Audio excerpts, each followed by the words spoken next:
What's up, everybody? Nicholas Kusmich here from nicholaskusmich.com, and in this episode of Netting Up, I'm here behind the scenes at the Art of Lead Generation Implementation Intensive, but I'm going to show you how we structure our retargeting campaigns to maximize our return on investment. So enough talking, let's get straight to it. Cue the 2-minute timer now.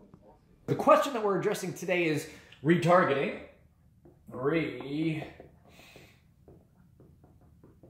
Targeting. And I think there's two things that we need to look at when we're thinking about retargeting here, right? One is the various approaches to it. And then secondly, as the question was asked, is how to properly set it up so that the various people in the various buckets are going to get to the various places that they need to be. So first and foremost, let's talk about retargeting. Let's say individual is here and that person is being sent to this page here. I believe, and I'm going to do a paid webinar on this at some point that goes into much more depth, but I'm trusting most of the people in this group will get a concept of this just from here and be able to deploy. So that being said, we're driving traffic to this particular page. Now, once they get to that page from a retargeting perspective, I always believe that there's 3 directions we could send somebody, okay? And here are the 3 directions. One is back.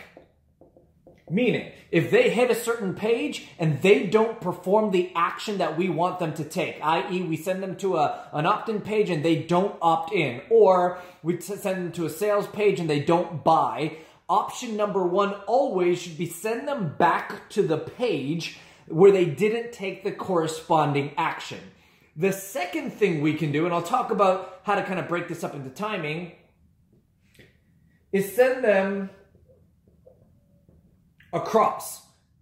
Now, what I mean by across is a similar type of function, but a slightly different way to present it. So in this case, if this is an opt-in page and they did not opt into this initial thing and we sent them back a little bit and they're still not taking that action, then I will send them to a different opt-in page in order to perform that same goal, which is to get them as a lead. So let's say I send them to the add template opt-in page, they do not opt in. After some time, I retarget them back, they don't go there. I'm going to now send them to a different type of opt-in page, maybe for the perfect landing page template or something else that's similar and related, but a different offer. Now, I think your mind can start thinking about all the different ways you can kind of do that and why it's important to have more than one front-end offer, obviously. Now, if you can send them back, you can send them across, or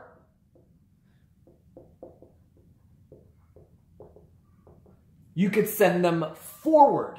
Now, what I mean by forward is, let's say we're opting them in here for some sort of a value sequence, right? So they're in a product launch formula, PLF type thing. We get them, we want them to opt in. We sent them back. They didn't do that. We sent them across and they didn't opt into a different front end offer.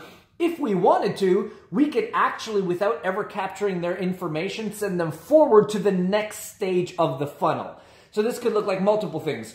If they didn't opt in, we could send them to PLC 1 or content piece 1. If they didn't buy, we can send them to the next stage in the buying process. So rather than back to the sales page, we could send them one step forward to the actual shopping cart, which is a great thing. Or anything to essentially move the body forward, even though we don't have their email address. So again, you can send them back, you can send them across, or you can send them forward. And here's how I like to think about it. You can send them back anywhere from like 3 to 7 days.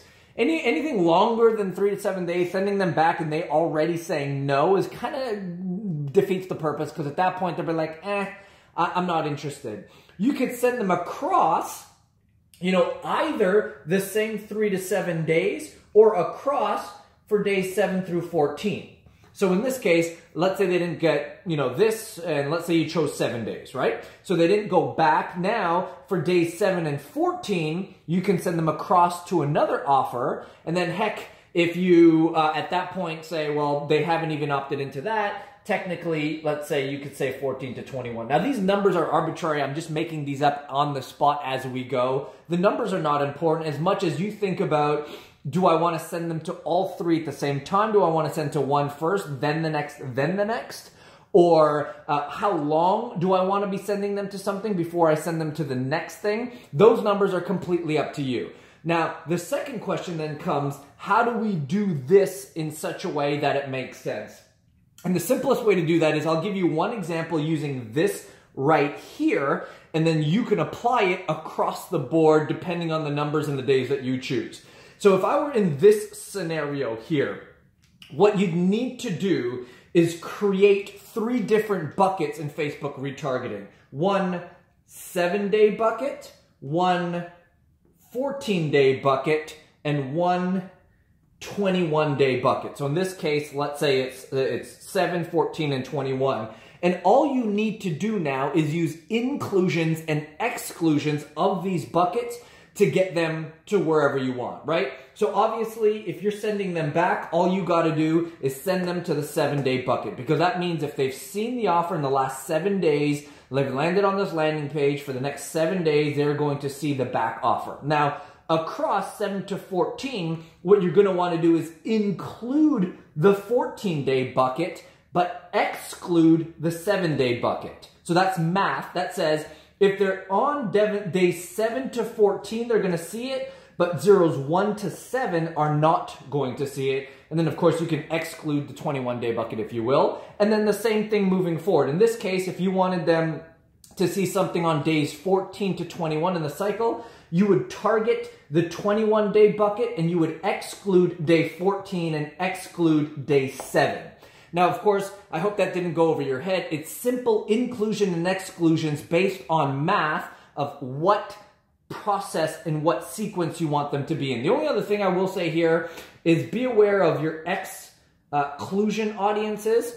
So those would be people who bought, people who've opted in, or any one of these other buckets that you don't want them seeing this. But this is the basic framework for retargeting. It's knowing that you could send them in 3 directions, back, across, and forward. And now, when you're setting up your buckets, you're always looking at setting up the biggest bucket first, then the intermediary bucket and the smallest bucket. And through exclusions, you're going to decide which way to send them. I hope that makes sense. I hope this really sets your retargeting on fire. Of course, I'm going to do an in-depth webinar on this at some point, but hopefully this will get your mind thinking in such a way where you can get things set up properly.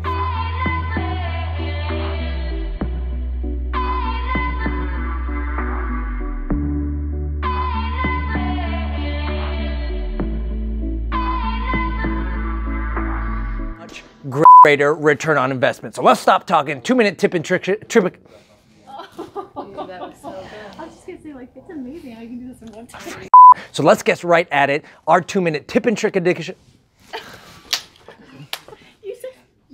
Cue the 2-minute timer now. How's that? How's that?